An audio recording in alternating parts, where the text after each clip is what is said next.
What's up, guys? It's your boy Turnbuster65 back up in this, and today we are back on Unmechanical Extended for part 4. Now, part 3 we went through to grab or obtain this third light ball, and now here today we return to the hearth to get the fourth light ball. It took me a while to figure out what to do because I didn't expect to return to the hearth, yet it made sense. But also, the difference between the last time I recorded this, which was yesterday, or either yesterday or the day before, and then the previous recording session, which is, I think, roughly 2 weeks apart, I forgot that I left the heart to go get something. I thought I was going to go to another section of the game. I didn't know I was going to be returning, but eventually, I found somewhere to go. Figured I need to get underwater. I take this crowbar, not crowbar, but that is a steel beam. That's what it is, a steel beam. I don't know, I got crowbar and steel beam mixed up, but either way, don't often see that in life, steel beam. Usually it's a construction worker thing, but even then, you can spot hammers. As me and my mom, we own a hammer. I got a hammer in my my bathroom closet. She has one in hers. We have nails, drills, screwdrivers, all that's used in construction. And everyday stuff as well. Well, not every day, but in your household for the need when you need to unscrew something, hang up a calendar, a picture frame, something on the wall. But it's steel beams? No, that's rare. It's rare, even though it's a common tool or a common object when it comes to constructing certain buildings and projects. It's rare to see in person, unless you work that field. I carry this all the way above water to here. I got a little puzzled. No, the underwater exploration was all not for that. So I go back down, explore further in this dark region. Then I discover a pipe, a little bouton. A little silhouettes in this background. The art style of this is pretty good. I played this on the PlayStation 3. On the PS4 it looks smooth, but you can tell this is a PS3 game by the graphics, which is nothing. It's nothing wrong with that. Apparently, it's nothing wrong. As I said, for me, I'm not a graphics guy. I'm a gameplay guy. The graphics look arbitrary, but the gameplay itself is fun in any aspect. I can fall in love with it. If the story there can captivate me, I'm in love with it. For me, it doesn't matter how slow a game is. If I can get behind a story, I can give to it. Now, the gameplay itself and the mechanics of the gameplay, if there's anything finicky with it, that's when I start critiquing other aspects of the game. Because the gameplay is terrible, and the graphics are bad, the story is bad. Now, it just makes it seem that you're lazy, that you rushed it, this was unproductive, you didn't delicately take care of the game. 'Cause that's what it is with dreams. There are some people on there that create these little short dreams games, that's cool, little meme kind of games. And the gameplay is passable, so you get to enjoy the game, but I was recently playing one. I can't say recently because it was, I would say, about a month ago now. A month ago, some change. Played this one game that had Master Chief as the protagonist. We had to go and rescue these My Little Ponies? Or no, these little anime girls. I don't even know. From some anime. Little anime chicks.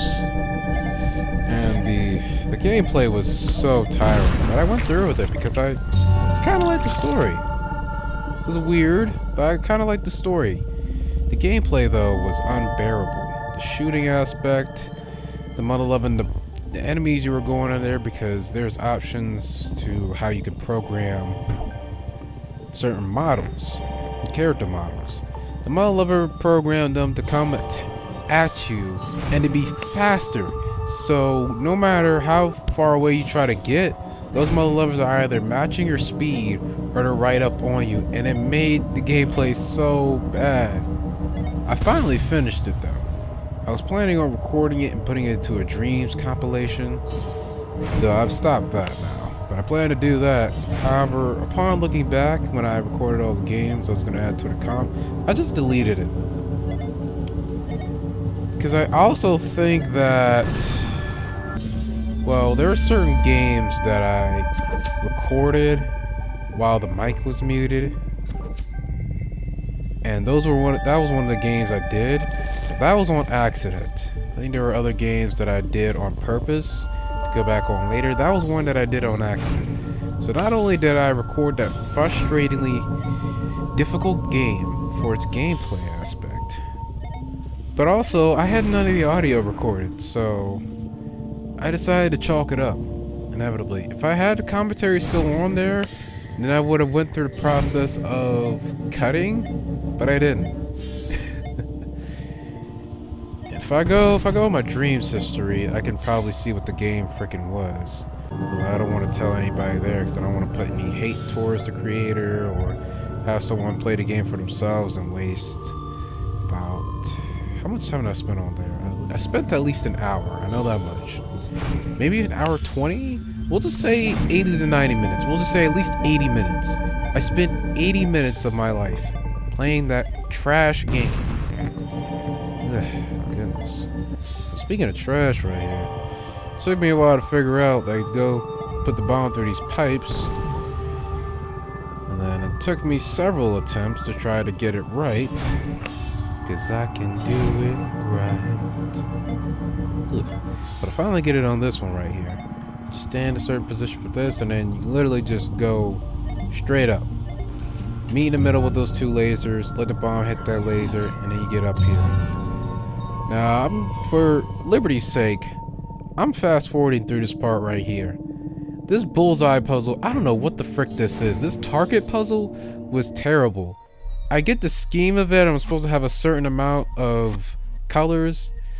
Because have you ever played darts before? You got a dartboard. I got a dartboard literally in my room. There's a circle for the bullseye. There's a circle outside of that dot. That's the other area. And then there's shapes that are sort of very thin pizza slices, let's say, that represent regular score, and then there's the crust as the outer layer of that, where it gives you double the points of whatever pizza slice you happen to touch on. But for this, I didn't understand if it was a point thing or if I needed to get all of them to equal the same amount of points. And then upon going through here, it just looked like, I guess I needed to highlight a certain color, get a color balance going off on it, but it was just so weird, so stupid. It took me 8 minutes, over 8 minutes to figure this out. This was such a terrible puzzle. I don't like this one. It was an assignment says this was obnoxiously difficult to go through because I had no idea. Well, I found out how to do it because I'm that smart. I'm smart enough to figure out something given enough time, but I could not do this quickly if I tried it.